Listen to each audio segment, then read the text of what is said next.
as real as you can with the tool that you have, the camera. But every picture is constituted by overexposed areas and underexposed, and that's how you get the shades. So these two images, it's a mirrored image. It's the same image on the part called underexposure.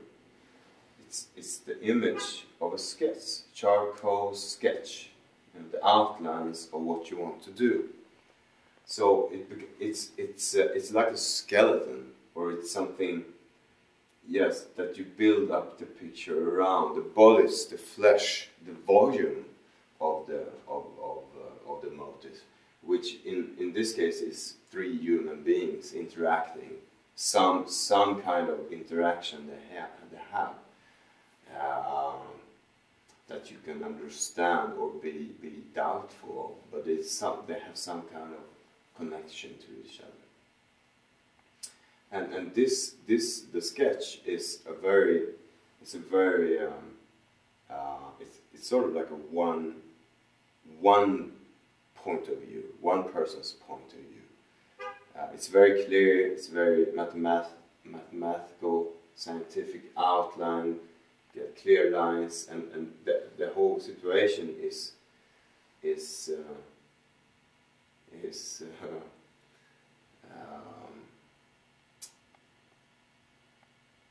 it's one person's point of view.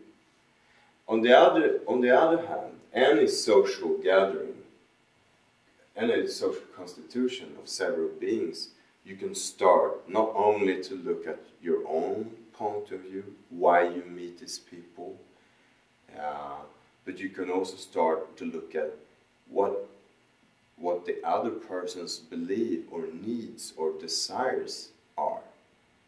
And they're going to be different. There is some difference in us. That's why we meet as individuals. And you can start looking at the other person's point of view, and then the third. And the more point of views you're open to and that you respect, the blurrier the picture gets, because it gets so complex. And this is then the other part of the diptych, the overexposed diptych. Because here there's so many relative values that the whole picture starts to vanish. Because you take so many considerations according to so many wishes and desires that the whole picture becomes very hard to grasp, very foggy. So by running a country or running a city or being a part of a family or a other group of people, to some degree you have to have your own vision. But if you only have that, you will be a very authoritarian person, a dictator of that group. But then again, if you take too many other points of view, and the whole situation is going to be, the picture is going to be lost also. So reality is somewhere in between. It's somewhere in between these two not perfect ways of looking at reality. Reality is somewhere in between. Here's the solution to that image, and that's why they're split apart like a diptych. So there is also this diptych as well, yes, which is similar but yes, different. It's similar. It's done in the same. I usually, as I think a lot of people guesses when they see my works, I usually do several works in the same manner, trying to grasp in the idea ways. Because to me, one painting is not the importance doesn't lie in doing one painting. The important is that I've been painting as a process for almost 25 years as a professional artist, and that is the most important. With it, it's not the singular painting from one time or another. It's the process of working this on and on and on, and one painting leads to another, and so forth. So I work very much. I still make motion pictures, but now I paint, the skies. But it is a motion picture in that sense. And talking about motion pictures, since these oil paintings are very glossy,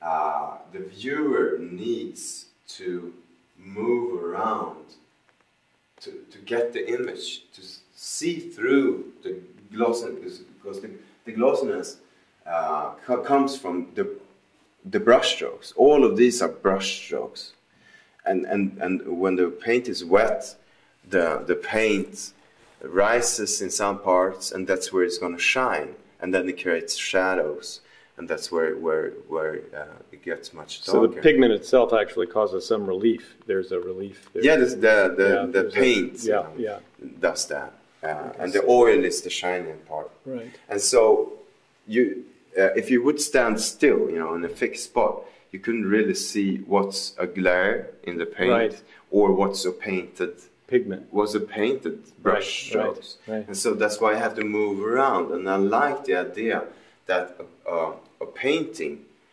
urges the viewer to move, and thus the viewer becomes the motion picture by walking around it, because the picture kind of moves, and then you get the full image of the painting, of the painted reality, by moving and revealing or concealing the picture with the light. It does both, actually. It does not only reveal it, it also conceals it with the glare.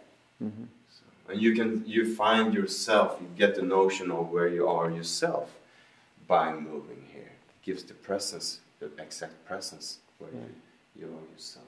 So that's why these paintings are impossible to photograph and print in the catalog, because this sculpture effect that the light has, moving like this, you cannot convey that in a printed image, and that's why I have to make original artwork.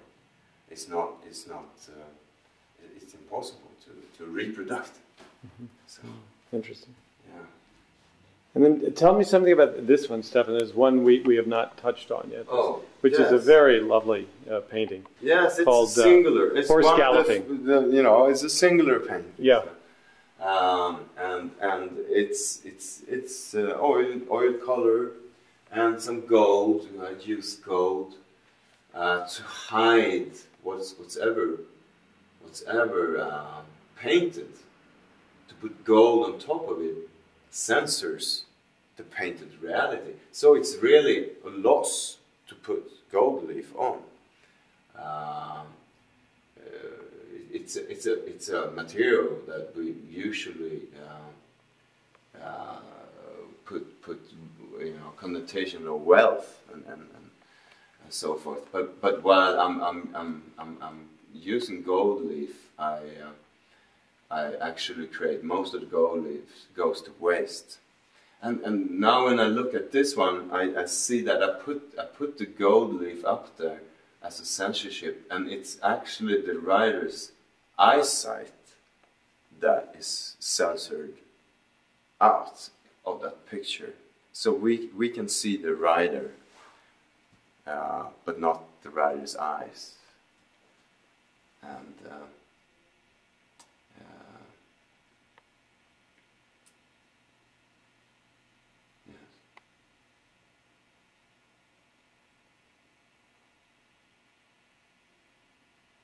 horse galloping.